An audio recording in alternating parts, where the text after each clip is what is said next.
Welcome to Our Spain, Poco a Poco. Hello, Tanya. Today we're going to talk about paella. Paella. I'm so excited. It's I so do love paella. A good a, paella. A good paella. a very good paella. You know what? I ain't gonna lie. I love rice. I'll take a bad paella. I haven't had a bad paella. How about that? I've had amazing, and I'll eat it. So, I will say I've had ones I wish I hadn't ordered, but oh that really? we'll get to that later because it's a certain type of paella that I think. Anyway, in my opinion, we'll get to that as we go down. So let's start. Let's jump in. So Um, paella did start in Valencia. So across the world, they think of it as a Spanish dish, and it is a national dish of Spain. But it is a very Valencian pride issue mhm, because it did start in Valencia, and they say it traces back to the 14th, 15th century.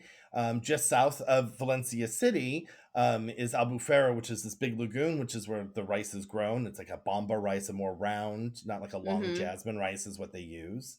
Yeah. So I'm sure the rice is also now grown in lots of different places, but that is probably one of the reasons why it was started here was because rice was introduced as a farming product here Hmm. in the Valencia community, by the way, because we have Valencia City and Valencia community, and the paella is from the Valencian community, not just from the city. And Right. as you just said, the Albufera is just south of the city anyway. So yeah. Yeah. I'll point that And out. just so people don't know, side note, Valencia is like New York, New York. So there's Valencia the state and Valencia the city. Hmm. Yeah. And just so you know.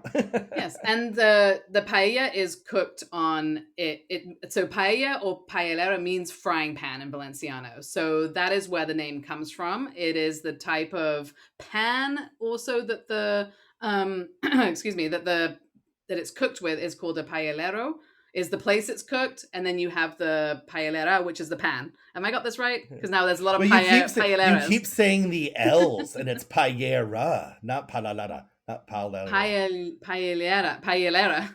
No, no, There's just paella. Well, there are two L's. Yeah, like paella is two L's. Paella. Yeah. It's a paella. Yes. And you got a little Spanish lesson too. There you go. So paellera is the frying pan. Oh my god, now I can't say it at all. I think we're going to jump right into the different types of paella that we have, which are so there's two different types of paella which you have but that are the actual ones, and then you have a third which is also kind of on the menu, but anything else is an arroz al horno. So you'll have a Right. menu in a restaurant that'll have a lot of things that look like they should be paellas, but they're not because they're not the two traditional ones, right? They're not they're not cooked the same way. Like it varies from the norm.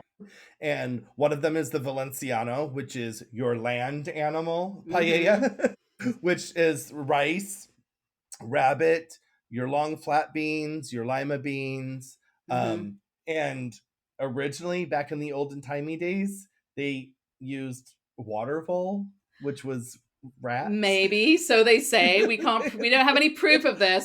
It's just a rumor. But I mean that would make sense. I mean, the paella in general is a dish that is a leftovers dish. It's something that was, primarily something that was quick and easy and cheap to make, right? Every culture has that type of dish. That is what the paella is. Right. I mean, it's peasant food, right? This is what was Yeah. available, what you can gather and make. Yeah. Um, And then the second one is the marisco. So that's the fish one. So that we have shellfish, mussels, clams, shrimp, langoustine, calamari, fish. And it can be sort of any mixture of that, I think, in different places. And mhm. speaking of, like, every single town may have its own type of traditional paella. It'll vary from town to town, depending on what that town sort of had access to. And then it grew into a tradition in that town for those things. So it will be different what you get sort of in the southern part of Valencia to the northern, and different even from one town to the next that are next to each other. So it's quite Mhm. interesting, really. And a lot of them, like in the Valenciano, they'll have chicken in it. They'll have snails. I know you haven't seen the snails yet, but I have No, seen thank it many goodness. times, and I love snails, so I'm very happy. I'm very Um, glad I haven't seen snails on a paella because not my favorite. Although they're easy to pick off, I guess. So I would be okay with that. Yeah, that's fine. Yeah. and then there's the mixed up, which is the mixture of all of them. So that's fish and land. So that's fish and meat. So that's Land together. And the Valenciano would be made with a chicken stock, and the Marisco would be made with a fish stock. So the mixture, I don't know if they're using both, but it's a mix of all of it together. And that would be sort of the end of your. You might find somewhere a list of paellas with a lot of different names, but those are your three main ones. And then everything else technically will come under a different portion of the menu that would be called an arroz of rice. And they are sort of basically the same thing. They could be cooked in a paella pan. They look like a paella, but they're not the traditional ones. So they're just called an arroz. Right. And some of those are cooked in the ovens, not necessarily on the open flame, because that is the thing. What also makes paella is how it is cooked on the paellero. On the paellero. let me get my Spanish back. On the paellero, which is, yeah. Very good. You got the double L right. And so they have, and that's like on an open flame, and traditionally it's wood. And many homes will have these brick, grilling things in their backyards to make the paella. And the smoke and the flavor that infuses the flavor. The smoke is what you want in the paella, that taste as well. And we both, I think, agree that the sucrecote, how do you pronounce that? The socarat. Socarat. You got to roll that R. So that's a socarat. Socarat. That is the delicious layer that I love, that makes paella what paella is for me, which is that crispy rice that comes like on the bottom, on the edges. Crust. It's so good. That is so good. And I think, so we have arroz that are also made with the paella pan and made in the way that paella is. And then you have arroz al horno, which we don't know 100%. I mean, it's made in the oven. That's horno. So it's made in the oven instead of on a flame. But I also think sometimes when you see that on a menu, especially in a restaurant, that they're making it maybe in a big pot as well, because they're doing like a 3-course menu with paella, and they just need a bunch of paella. So it has all the same flavors, and it has the paella sort of feeling, but I've never received like a plate with any of that crispy pot on it, which is why I'm questioning whether it's really made in a paella pan. I think maybe not, but we don't know. But that is what that is. If you see arroz al horno, it's just made in the oven instead. And paella is a lunchtime meal. I mean, you can go to restaurants and for the tourists and get it in the evening, but it is a lunch meal. It is a gathering meal. And hark on an older episode about food, that lunch is the biggest meal of the day here, and so it makes sense you'd have this huge rice to burn off the rest of the day, and then the evening you have a lighter meal. And it is a very communal thing. I mean, they have festivals throughout the cities and the towns, and people are showing off their culinary skills. They'll do competitions. We have a competition up here in our community in the summer where they do it, but that happens in the evening because it's so hot during the day that they do it they do it at night. Like, you're literally eating paella at like midnight at that point, because you have to wait for the sun to go down and for it to cool off. And then we also have a restaurant up here that, speaking of festivals, they'll do those gigantic.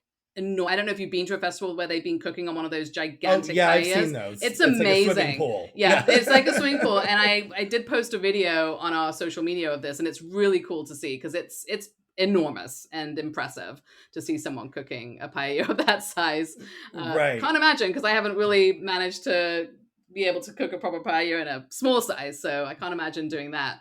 And what's amazing here in the city, when they have these big paella like cook-offs and festivals and stuff, we right below our apartment during Fiestas, they have one, and the city drops off all the wood for the people to use, and so it's all this. And our apartment, you open the doors and you just smell all this paella cooking, good. And that's happening also in the evening. So they're breaking their own rule, because they're all getting drunk and they have to eat it to sop up their alcohol. But if you do ask, and you go to a traditional restaurant, it might be that you have to have it for lunch, and they will want you to order your paella ahead of time, like the day before at least, so that they can have a plan and cook for it and know how many they're cooking. So it is something you also have to book. And if you go into a restaurant, if you're just like a tourist and you don't have time, you're probably going to get a an arroz al horno if you get a paella and you don't order Or it. it's a paella that they've been made all day. They make it in the huge pan and they Yeah. serve it out until it's gone. Because there's many times I've gone to a Exactly. restaurant and they're like, we've got these 3 items left because you Right. decided to show at 3:30. Yeah. And then, you know, and then so- yeah, and then also if you have one of the other things that you can buy here, like for cooking, because you mentioned that you obviously want to cook it on an open flame, so it's kind of like barbecuing. Like, of course you want to cook on an open flame, that is the ideal, but you can buy the little, like a little sort of fire circles that you could buy that attach to a butane tank, so you can just cook on gas just like you can in a barbecue, and you can just plug that thing in and go. So that is You're something. still getting the open flame, which will help you with flame. the succarot, but it won't give you that smoked flavor. But you can just start and get going with that. So I mean, even a lot of people might have a paellero in their house, or they might be able to go down to the park and use one of the public ones, but sometimes maybe you don't have the time. So that's an option that is done a lot as well. Right. And the color is important too, which is the saffron, which is very important, but saffron's expensive. So I think people do things like turmeric to cheat the color, and maybe turmeric. Food do you say turmeric? Turmeric? Turmeric? I don't know. Turmeric. That might be. How do you say it? Turmeric? Okay, that's another. Uh-oh. Well, this is English. Pronunciation episode. Well, there's English and then there's English. That's true. So, this is true. I speak English. No, I'm just kidding.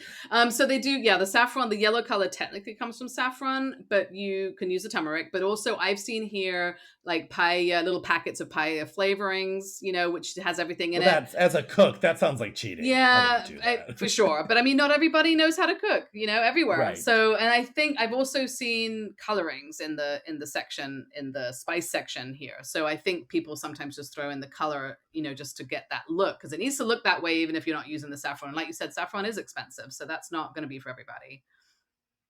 Right. And I do think that the social aspect of paella is very important, because it is something that will often be the family lunch on Sunday. And we've definitely lived in places where you literally see people taking the paella from the restaurant and taking it home because they're not cooking it at home. Or maybe they cooked it at their grandma's house and it's being walked over to the other person's house. I don't know what's going on, but you'll see people walking around with paellas just like down the street.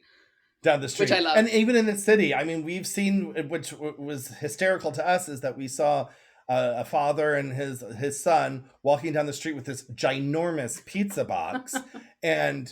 And we looked, like, that's a huge pizza. We were so excited because maybe there's a big American style pizza place around here. And then we looked and we saw the 2 handles sticking out of the box and realized, no, that's a paella place, because around the corner is a big paella restaurant. Yeah, and that's very fancy. That's very fancy. I've never seen it covered. I've just seen people walking like door to door with the paella. And you can order paellas para llevar, which means that you order it from the restaurant, take it home, and then when you're done with it, you take the paella pan back to the restaurant like the next day or whatever, which I think is awesome. So it is kind of like a little bit like a pizza culture. It is. It very much is. And it is their lifestyle here, and it's delicious. And it's a good lifestyle.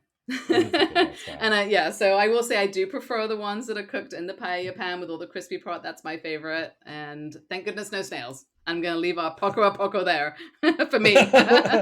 Well, on that note, then ciao until the next time. Until the next one. Bye.